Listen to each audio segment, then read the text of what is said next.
자, 오늘 보실 말씀은 창세기 20장입니다. 지난 시간 우리는 아비멜렉이 사라의 일로 인해서 하나님께 경고를 받는 장면을 다루고 있었죠.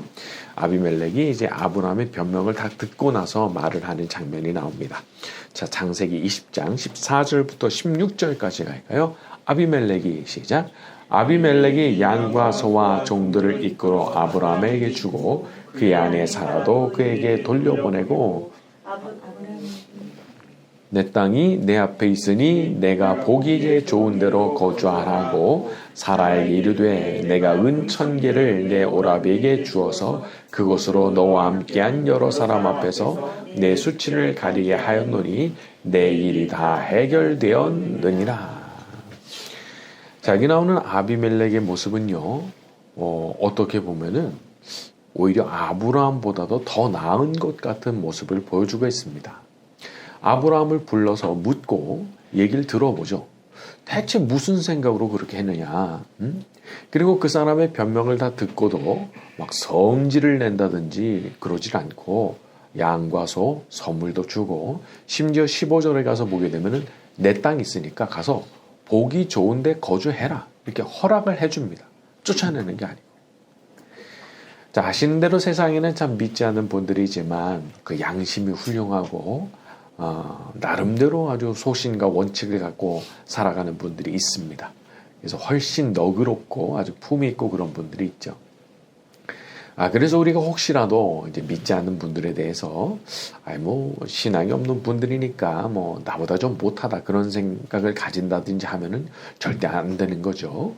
왜냐하면 여기 나오는 것처럼 오히려 아브라함보다도 더 이 아비멜렉이 더 나은 태도와 더 나은 매너를 보여주거든요. 자, 우리는 원래 어떤 사람들입니까? 겸손의 왕이신 우리 예수님을 섬기는 사람들이죠. 그러니까 우리가 예수님을 닮아가기 위해서라도 겸손하지 않을 수가 없는 거예요. 그래서 혹시라도 우리가 믿음과 자신감을 너무 지나치게 강조하다 보면 이런 거 실수하기 쉬운 거거든요. 세상에 믿음은 없지만 나보다 훨씬 훌륭한 성품과 태도를 가진 분들이 존재하니까. 자, 항상 우리 예수님처럼 겸손하고 믿지 않는 분들보다도 더 훌륭한 삶의 태도를 가지기 위해 노력하는 저와 여러분이 되기를 바랍니다. 자, 우리 17절과 18절입니다. 아브라함이 시작. 아브라함이 하나님께 기도하매 하나님이 아비멜렉과 그의 아내와 여종을 치료하사 출산하게 하셨으니 여호와께서 이왕에 아브라함의 아내 사라의 일로 아비멜렉의 집의 모든 태를 여기서 제가 제 눈길을 끌었던 부분은 하나님께서 이렇게 부족한 아브라함이었지만 이 권세자였던 아비멜렉 앞에서 그래도 어떤 영적인 주도권을 가지게 해주셨다는 거예요. 17절에 아브라함이 하나님께 기도하며 아비멜렉과 그의 아내와 여종을 치료하사. 사람이 약해요. 그리고 인격적으로도 좀 못한 사람일 수도 있어요.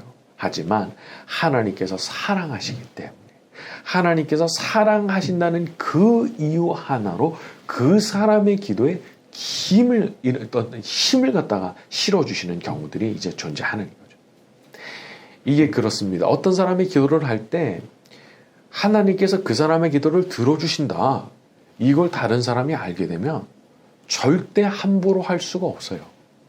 그 사람이 기도하면 달라진다는 걸 알게 되는 그 순간부터 절대 함부로 할 수가 없습니다.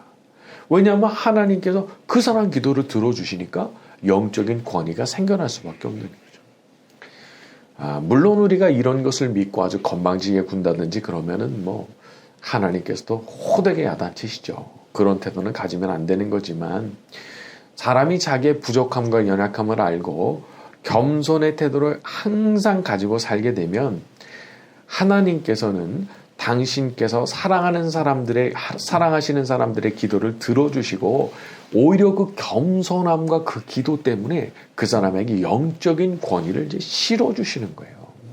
하나님께서 예뻐하시기 때문에 그 많은 흠이 있음에도 불구하고 그 사람의 기도에다가 힘을 딱 실어주실 때 영적인 권위가 딱 생겨난다는 거죠. 생각해보면 참 기도라고 하는 건 놀라운 겁니다. 내가 그분을 물리적으로 도움을 줄 방법이 없어요. 내가 그분을 도와줄 방법 자체가 없어요. 하지만 하나님은 하실 수가 있으신 거거든요. 얼마든지 하실 수 있는 거거든요. 그러니까 우리가 어떻게 도와주느냐? 하나님께 내가 부탁드려가지고 내가 그분을 직접 도와줄 수는 없지만은 내가 하나님께 부탁드려가지고 하나님께서 그 사람 도와주실 수 있도록 그분을 도와주실 수 있도록 그렇게는 내가 할 수 있는 거예요. 우리 하나님은 우리 마음의 진실한 소원을 보시는 분이십니다. 그렇기 때문에 내가 정말 진실한 마음으로 그분의 문제를 위해서 같이 고개를 숙이고 엎드리면 하나님께서 받아주시는 거예요. 받아주시는 거예요. 어떤 때는 뭐 이런 경우도 있더라고요. 제가 어떤 분을 위해서 어느 날 밤인가 그렇게 기도가 되더라고요. 야, 이 문제, 이 오래된 문제, 그 문제가 막 제 문제처럼 여겨지면서 막 기도가 되는 거예요. 그날 밤 따라. 근데 그날 밤에 기도를 하다 많은 이제 기도를 드렸는데 어느 순간 마음속에 갑자기 확신이 딱 생기더라고요. 아, 이거 해결해 주셨구나. 아, 이거 응답해 주시겠구나. 뭐 객관적 근거는 없죠. 그냥 직관적으로 그냥 깨달아진 거예요. 그런데 얼마 지나지 않아가지고 그분한테 좋은 소식이 들려오더라고요. 그 오랫동안 묵었던 그 문제가 해결됐다는 그런 소식. 자, 물론 이제 저의 기도만이 아니었겠죠. 본인도 기도를 얼마나 많이 했겠어요. 그리고 저 말고도 그분을 사랑하는 분들이 얼마나 기도를 많이 해줬겠어요. 그런데 그런 기도가 쌓여서 어느 날 딱 그 지점에 이르게 되면 하나님께서 생각하고 계시는 그 분량이 채워지는 그 지점에 이르게 되면 그게 그냥 이루어지게 만들어 주시는 거죠. 우리 하나님은 기도를 통해서 일하시더라고요. 그래서 무슨 응답을 주시고 축복을 주시려고 하실 때면 여지 없어요. 기도 진짜 많이 하게 하시고 그 분량이 다 찼을 때 기도에 응답을 주시더라 말이죠. 그래서 저도 뭔가 응답이 필요한 상황이 되면요, 그냥 저절로 철야 기도를 하게 되는데 강제로 해요. 강제로. 제가 선택했다기보다는 강제로 일어나게 하셔서 그냥 기도를 시키시더라고요. 그리고 그렇게 막 강제로 철야 기도가 일어나는데 한 주, 두 주, 세 주, 그리고 적어도 한 달 지나면 신기하게 그 문제를 하나님께서 뭔가 풀어주시더라고요. 하나님의 방법으로 하나님께서 살 길을 열어주시든지 뭔가를 풀어주시는 일이 생기더라고요. 그럼으로써 알게 하시는 거죠. 이거 그냥 일어난 거 아니야. 내가 너의 기도를 통해서 내가 이루어준 거야. 그걸 알게 하신 거죠. 자, 오늘 우리가 이렇게 기도할 때도 우리 하나님께서 우리의 기도를 들어주시고 받아주시고 놀라운 기적으로 응답해 주시기를 바랍니다. 자, 우리 21장으로 넘어갑니다. 21장 1절과 2절 여호와께서 시작. 여호와께서 말씀하신 대로 사라에게 행하셨으므로 사라가 임신하고 하나님이 말씀하신 시기가 되어 노년의 아브라함에게 아들 낳으니 1절에 여호와께서 말씀하신 대로 또 2절에 하나님이 말씀하신 시기가 되어 우리 하나님은 당신의 약속을 지키시는 분이십니다. 근데 사람이 쉽사리 그걸 잘 믿질 못하죠. 자, 그럼 왜 우리가 그렇게 하나님의 약속을 잘 믿지 못하게 되느냐? 그것은 이게 항상 내가 생각하는 시기하고 잘 맞진 않거든요. 내가 생각할 땐 여기가 마지노선이에요. 여기 넘어가면 끝. 이제 없어. 이 될 수가 없어요. 근데 참 흥미로운 사실은 하나님께서 약속을 실행하시는 그 타이밍을 가만히 관찰을 하다 보면 그거 넘어가는 경우가 너무 많은 거예요. 내가 생각했던 그 지점을 넘어가서야 응답을 주시는 경우가 너무 많더라 말이죠. 그러니까 이런 일이 반복되다 보니까 이제 우리 마음속에 어떤 생각이 일어났냐면 의심이 일어나는 거예요. 의심이. 이것도 안 되는 거 아닌가 그런 생각이 들어가게 되는 거죠. 근데 우리가 기억해야죠. 하나님은 인간이 생각하는 타이밍과는 아무 상관없이 당신의 일을 그냥 능히 행하시는 분이십니다. 그러니까 사람이 뭐 이렇게 데드라인이라고 정해놔도 하나님은 그거 별로 신경 안 쓰시는 거예요. 사람 눈에나 그거 데드라인인 거지 하나님 눈에는 데드라인 아닌 거예요. 왜? 하나님은 죽은 것도 살리실 수 있잖아요. 엎어졌던 것도 뒤집어 놓으실 수 있으시잖아요. 그렇기 때문에 하나님은 모든 걸 다 하실 수 있기 때문에 우리가 그것을 이제 믿고 가야 되는 거죠. 그래서 우리가 참 믿어지지 않는 그 시점에도 제가 하나님을 믿고 신뢰하며 나아갑니다. 제가 믿음을 절대 포기하지 않습니다. 이런 태도를 보일 때 하나님과 기뻐하시는 거죠. 그러니까 하나님께서 아브라함을 인정하신 것도 결국은 믿음 때문에 인정하셨다고 했잖아요. 자기의 태가 그 사라의 태가 죽은 것 같음을 알고도 믿음이 약하여지지 아니하고 히브리서의 말씀이죠. 그렇게 보면 참 대단한 거예요. 그러면서도 믿음이 약해지지 않았다는 거예요. 가히 이제 믿음의 조상이라고 부를 수 있는 그런 사람이었다는 거죠. 사실 이 타이밍에 맞진 않아도 이 믿음을 포기하지 않는다는 게 참 어려운데, 근데 그러면 아브라함은 그 이제 믿음을 그렇게 유지를 했다고 하긴 하는데, 그런 그 과정 안에 아브라함이 조금 더 흔들림이 없었느냐?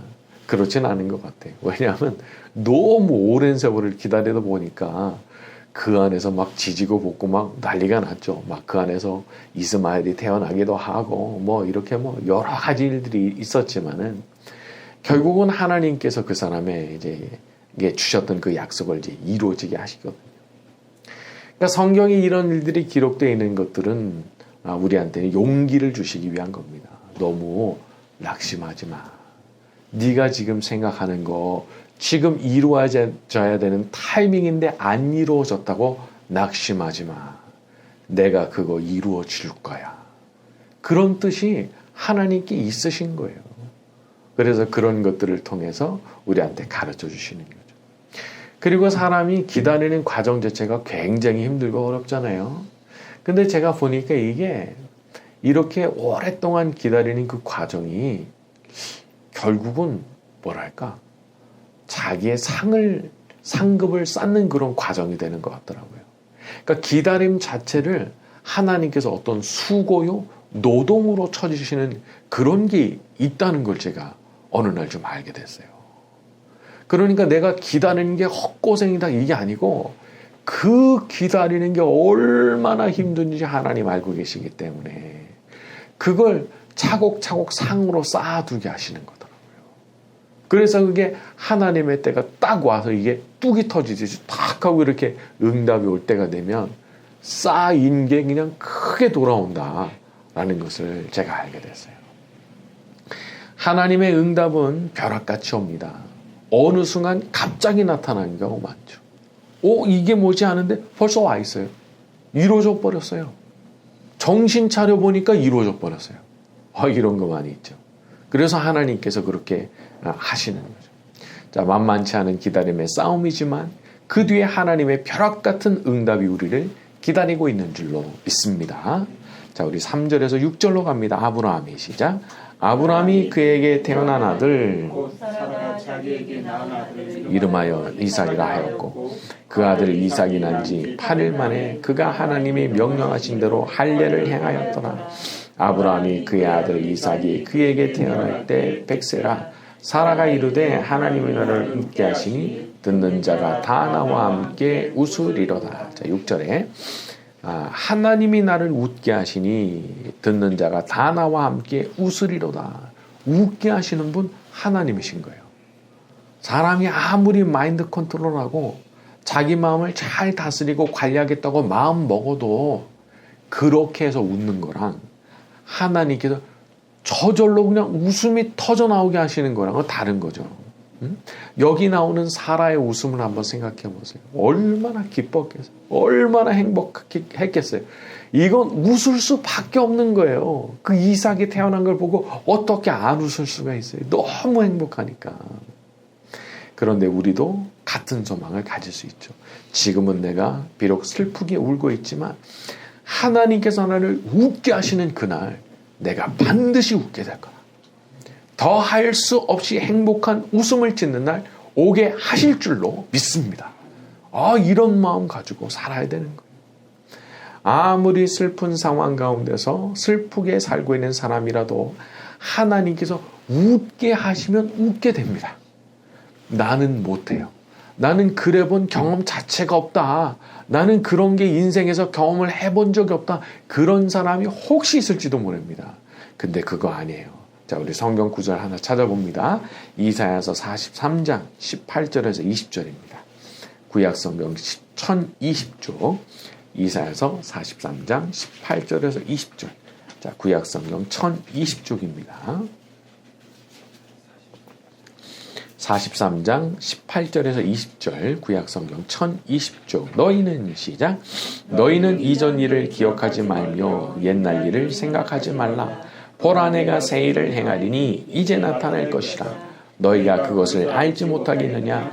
내가 광야의 길을 사막에 강을 내리니 장차 들짐승 곧 승냥이와 타조도 나를 존경할 것은 내가 광야의 물을 사막의 강들을 내어 내 백성 내가 택한 자에게 마시게 할 것임이라. 자, 여기 보면은 이전 일을 기억하지 말며 옛날 일을 생각하지 말아라고 말씀하시죠. 이게 무슨 뜻이죠? 사람이 옛날 기억에 갇히면 좋은 날 올 걸 믿질 못해요. 내가 과거에 웃질 못하고 살았는데 앞으로 내가 과연 웃을 수 있을까? 늘 이런 의구심에 시달리게 되는 거죠. 그래서 믿음이 없는 상태로 살아버리는 일이 많이 일어납니다. 그러니까 하나님께서 말씀하시는 거죠. 옛날 일 생각하지 말라고. 옛날 일 생각하지 말고 이전에 있던 일 때문에 미래를 바라보지 못하는 그런 일 하지 말라고 말씀하시는 거죠. 자, 우리는 우리를 웃게 하실 수 있는 하나님을 믿어야 됩니다. 내가 내 마음 잘 다스려서 웃어지는 게 아니라 하나님의 축복으로 웃지 않을 수가 없는 그런 축복을 맞이하는 거. 자, 우리 하나님께서 우리에게도 참으로 웃게 해주시는 그날이 오게 해주실 줄로 믿습니다. 자, 오늘 말씀 여기까지 하고 주기도문 후에 자유롭게 기도하다 가시겠습니다.